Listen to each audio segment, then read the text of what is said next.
You're trapped in a room. The walls feel like they're tightening around you. Just outside, the strongest military force the world has ever seen has positioned its aircraft carriers off your coast. The President of the United States looks straight into a camera and warns you publicly, surrender your weapons, or you will be hit fast and hard. Meanwhile, your economy is unraveling. Experts say your currency is collapsing. Inflation is spiraling towards 60%. Food prices are soaring. Protests fill your streets, and the people chanting outside no longer seem afraid of your security forces. Bombs struck your territory only months ago. The entire world is watching your next move. And in that moment, you respond with one word: no. That is what Iran did. And here's the uncomfortable truth. The very country issuing those threats likely understands exactly why Tehran refused. Behind closed doors in Washington, some senior officials are said to recognize something rarely spoken aloud. Iran as a refusal to disarm may not be emotional or reckless. It may be strategic, calculated, a decision rooted in survival. Under the pressures it faces, it could even be seen as rational. This isn't just about nuclear technology.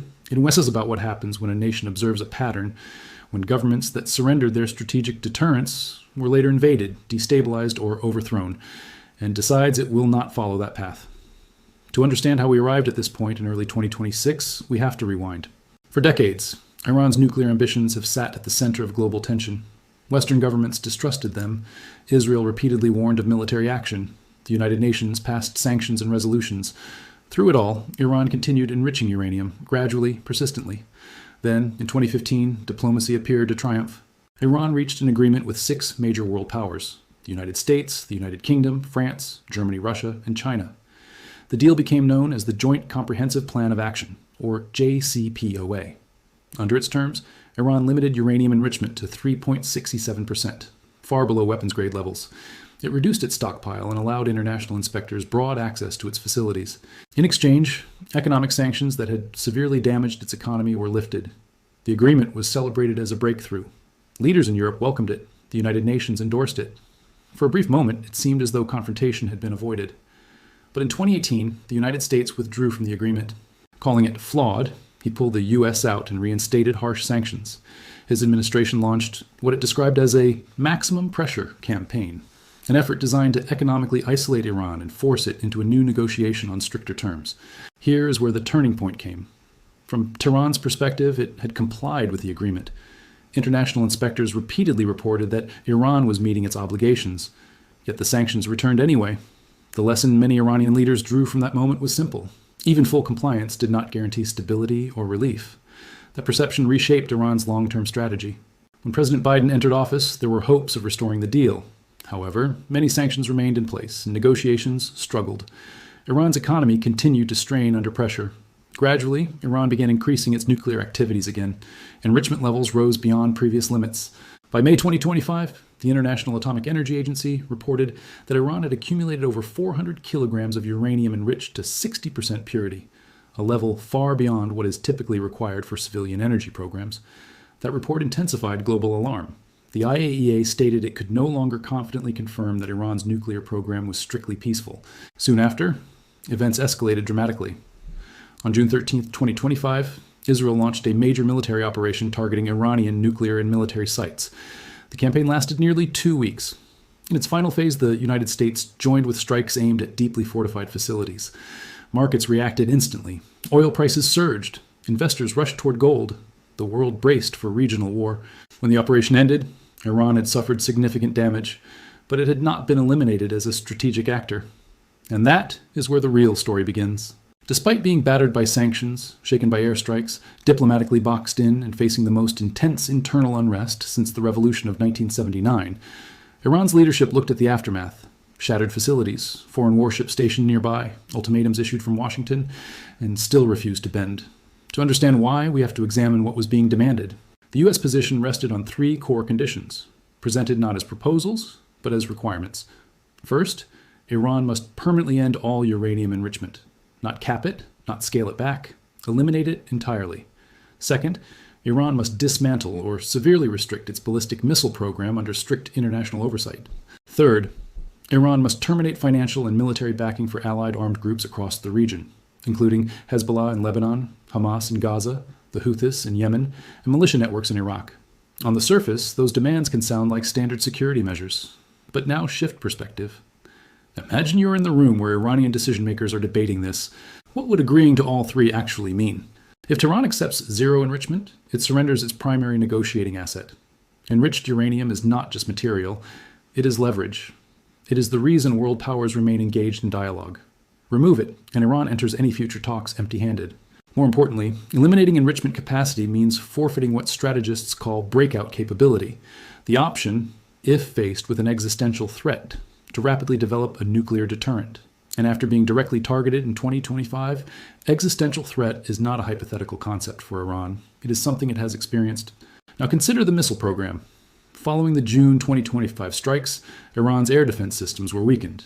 Yet intelligence shared between regional actors later confirmed that much of Iran's ballistic missile arsenal, estimated in the thousands, remained operational. Those missiles serve a purpose beyond defense. They complicate any adversary's military calculus. They raise the cost of attack. Remove that capability, and Iran loses its most immediate form of conventional deterrence. Finally, there's the regional network built over decades. Hezbollah, Hamas, the Houthis, Iraqi militias, whatever one calls them, they form a web of influence that extends Iran's reach beyond its borders to Tehran. This network provides strategic depth. It means conflict does not begin and end at Iran's frontiers. Dismantle that system, and Iran's regional influence shrinks dramatically. What remains is a sanctioned economy, damaged infrastructure, and limited defensive tools, surrounded by rivals. Viewed collectively, Iranian leaders do not see these conditions as steps toward coexistence. They see them as a roadmap to vulnerability, and eventually political collapse. And they believe history supports that fear. Inside American policy circles, this logic is often understood, even if rarely stated openly. Iranian officials themselves have framed it bluntly. In early 2026, a senior advisor to Iran's supreme leader described U.S. demands as a call for unilateral disarmament, leaving Iran exposed to future strikes at a time of Washington ES choosing. Whether one agrees or not, the perception matters, because Iran has watched what happened elsewhere. Iraq, accused of possessing weapons of mass destruction, was invaded in 2003. In reality, its weapons programs had already been dismantled years earlier. The regime fell. Saddam Hussein was executed. Libya chose a different path. In 2003, Muammar Gaddafi voluntarily surrendered his country's nuclear program. Equipment was shipped out, inspectors were welcomed, sanctions were eased, Libya was reintegrated diplomatically. Less than a decade later, NATO intervened in Libya's civil conflict. Gaddafi was killed. The country descended into prolonged instability. From Tehran's viewpoint, those cases carry a stark lesson. Relinquishing strategic deterrence did not guarantee regime survival. Contrast that with North Korea. Heavily sanctioned, economically strained, diplomatically isolated, yet possessing nuclear weapons. Its leadership remains in power. No invasion has occurred. Pakistan and India, both nuclear armed, exist within a framework of mutual deterrence. The presence of those weapons fundamentally alters military decision-making.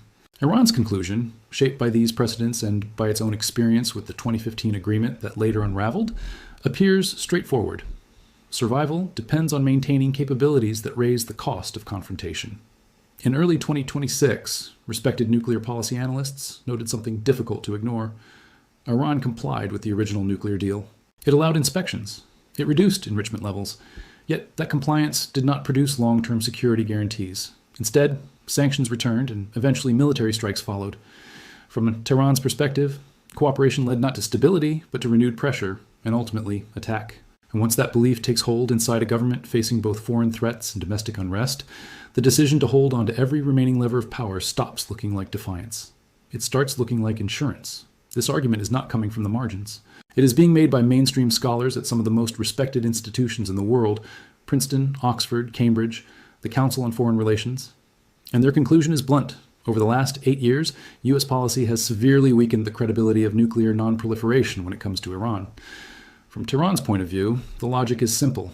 Why give up your strongest deterrent when the country demanding it has already demonstrated that agreements can be discarded at will? And yet, this is where the story becomes deeply complicated. Iran is also under immense strain. The Iran of February 2026 bears little resemblance to the Iran of just a few years earlier. The 12-day conflict in June 2025 with Israel, followed by U.S. strikes, was devastating. Senior military commanders were killed, key nuclear scientists were lost, large sections of Iran's nuclear infrastructure were damaged or destroyed. Even the Islamic Revolutionary Guard Corps, the backbone of Iran as its military and economic power, suffered serious blows.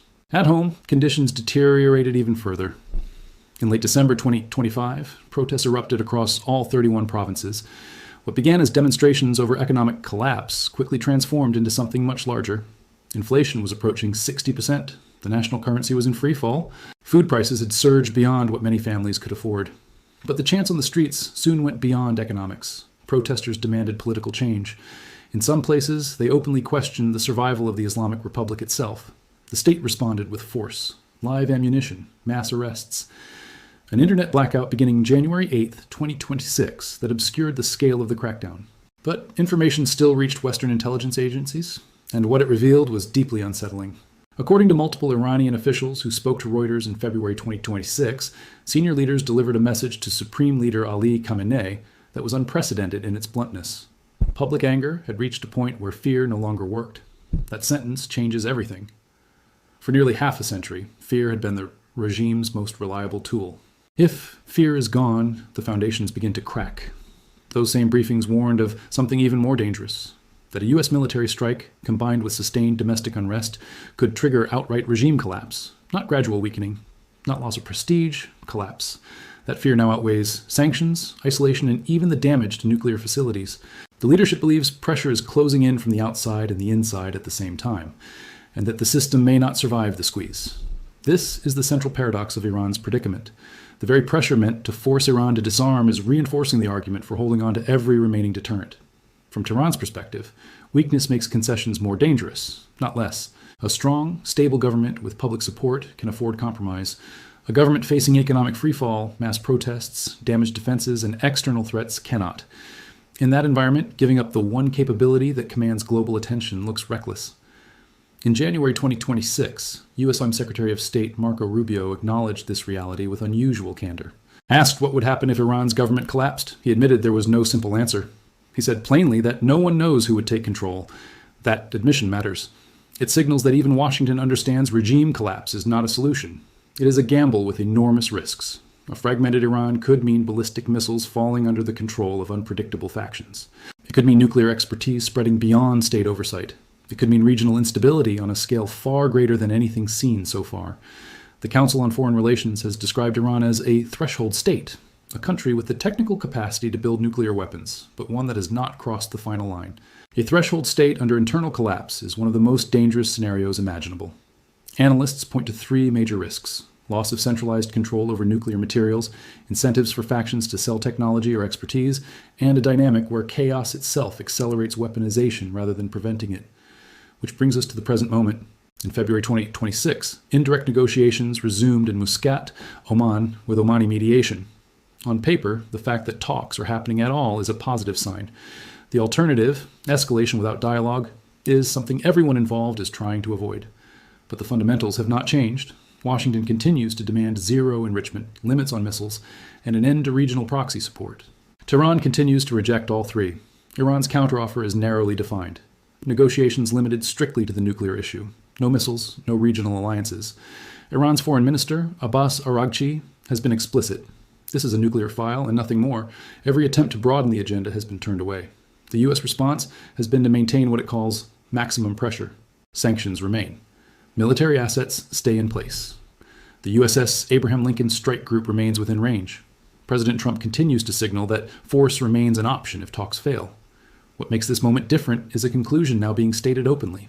An Israeli security think tank noted in late 2025 that Iran's supreme leader had reached a firm judgment.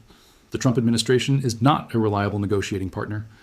Khamenei said this publicly in a televised interview, stating that a government that abandoned one agreement cannot be trusted to honor another.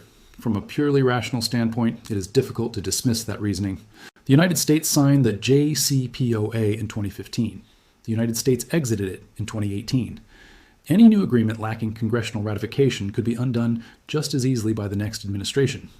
From Iran's perspective, surrendering nuclear leverage for a deal that might collapse again would leave it right back where it started, sanctioned, exposed, and weaker than before.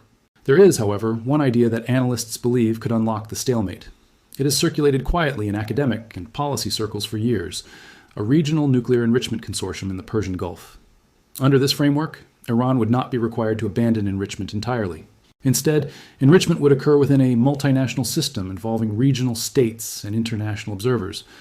Oversight would be constant. Transparency would be extreme.